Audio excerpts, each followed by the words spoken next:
Mahindra is soon expect to launch Bolero Neo based on TUV300.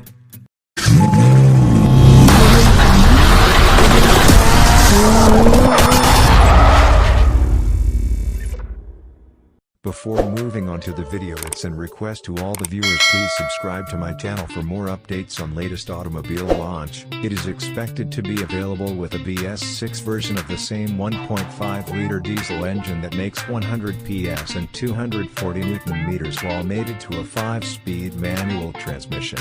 It could get an AMT option as well, but a petrol engine option is unlikely. The updated TUV300 Bolero Neo will feature LED headlamps with LED DRLs and could get an improved touchscreen unit with Android Auto and Apple CarPlay, Auto AC and Cruise Control. It is expected to be priced between 8.5 lakh rupees and 11 lakh rupees. The safety features will likely be the same as the old TUV300, with dual front airbags, rear parking sensors, ABS with EBD and ISOFIX anchorage as standard.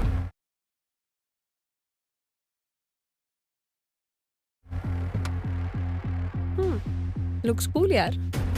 लोग कहते मुझ पे गई है।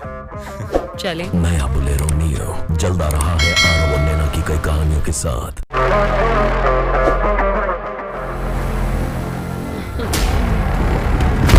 पत्थर। ये पत्थर इस पहाड़ तक क्या बिगाड़ लेंगे? नया बोलेरो नियो जल्द आ रहा है आरव और नैना की कई कहानियों के साथ।